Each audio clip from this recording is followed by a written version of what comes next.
Hi, my name is Jalen Bradbury, and I'll be doing the Bridgestone versus IBM case from Chapter 2.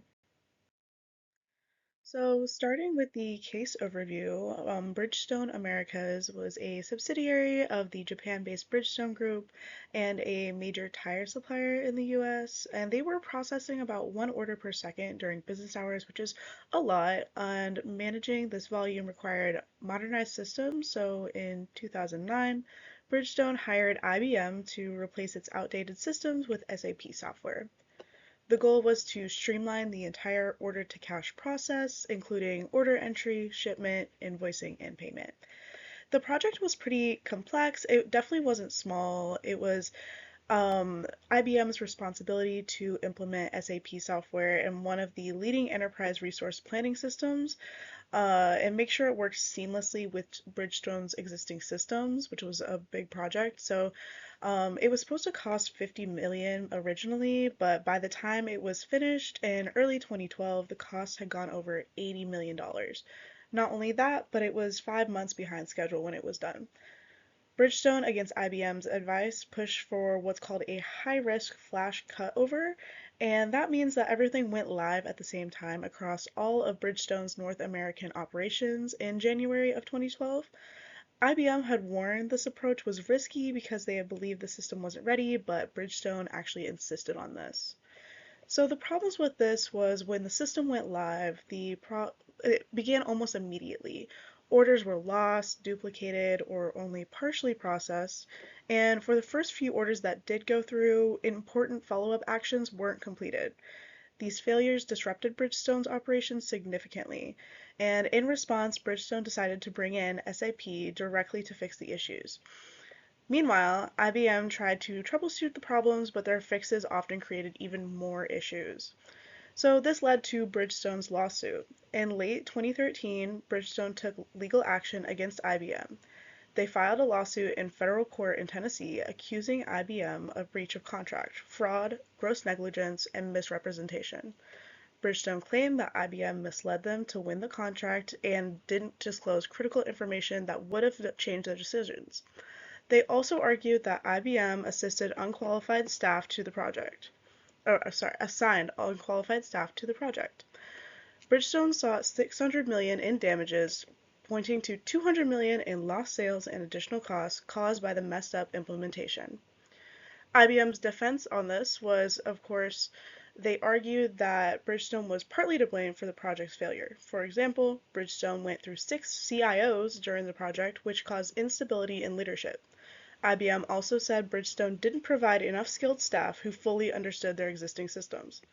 Another big issue was that Bridgestone refused to delay the system launch to allow for more testing, even though IBM strongly recommended it. IBM pointed out that they had warned Bridgestone about the risks, but weren't listened to. Moving on to the broader impact and takeaways of this case, this public dispute caused reputational damage for both companies. The legal battle was extensive, involving about 1.6 million documents and 30 expert witnesses for each side. The costs in terms of time, money, and effort were enormous. Both sides had made their issues very public, which hurt both of their reputations, obviously, and Bridgestone claims they faced huge losses, while IBM says they tried their best under difficult circumstances. It's a lesson in how critical it is for both sides to be fully aligned and prepared when taking on such a major project. So what are the ethical dilemmas that were faced in this? The ethical dilemma in Bridgestone Americas versus IBM case revolves around accountability and transparency in large-scale IT project implementations, specifically misrepresentation and concealment, blame shifting, contractual obligations versus practical readiness, and consumer protection. Under misrepresentation and concealment, Bridgestone alleges that IBM misrepresented its capabilities and concealed critical issues about the project's readiness and the system's suitability to win the contract. This raises ethical concerns about honesty in business practices and communication. For blame shifting, IBM contends that Bridgestone failed to provide proper leadership, ignored testing recommendations, and rushed the system launch.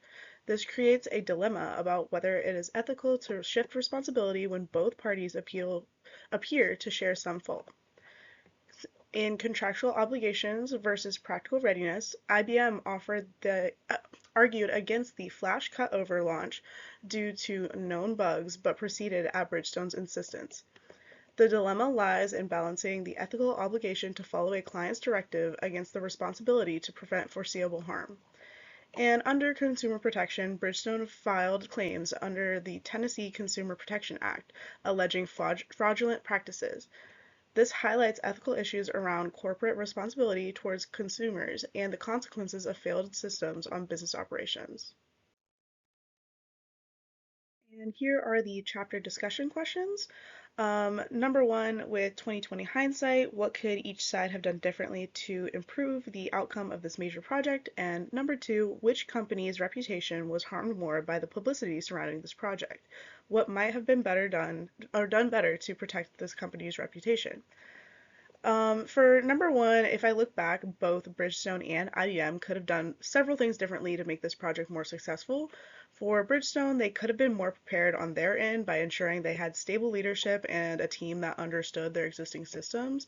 And they should have definitely listened to IBM's advice about delaying the launch and done proper testing before going live. This would have helped catch the major issues before they became disasters.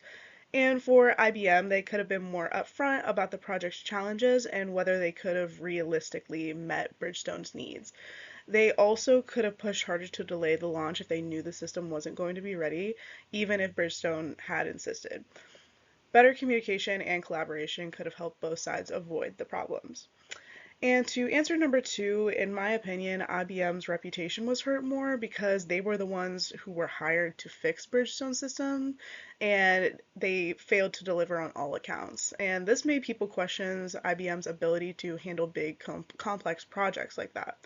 And to protect their reputation, IBM could have been more transparent about the issues they faced and made sure they had the right people and resources for the job. They should have documented every concern and decision during the project to show that they really tried to address the problems and not just went over them. That way, they could have better defended themselves if things went wrong, especially in court, as they went to. Bridgestone could have also kept more of the project details private to avoid making both of the companies look that bad. So I decided to include some additional questions and things to consider, such as why did this project fail despite involving two industry leaders? I think this project failed due to a combination of poor leadership continuity, inadequate staffing, misaligned expectations, and a risky implementation strategy.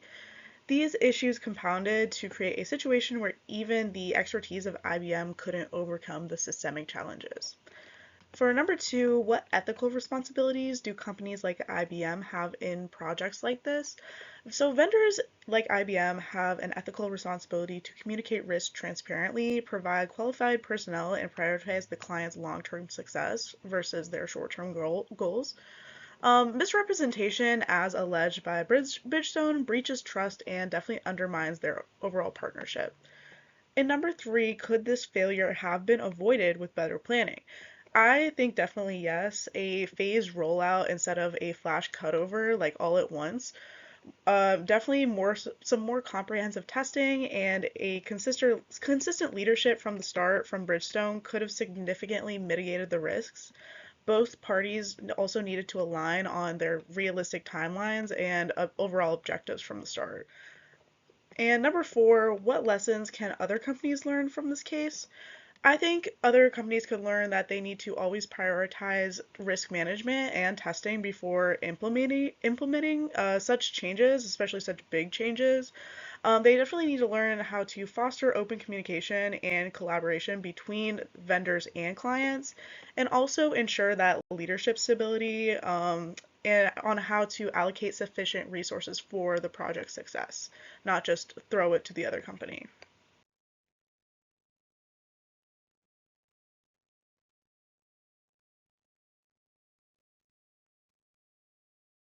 All right, so what did we learn from this case? I think we learned the importance of leadership stability, vendor-client collaboration, testing and risk management, as well as transparency and qualified leadership and teams.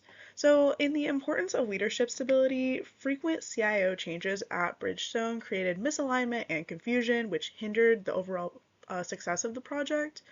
And then vendor-client collaboration. So IBM's warnings about the system's readiness and launch risks were not heeded, and this showcases the need for mutual respect and trust between the partners. Testing and risk management, and Bridgestone's decision to proceed with a high-risk launch instead of the rollout launch without adequate testing proved obviously disastrous for the overall project.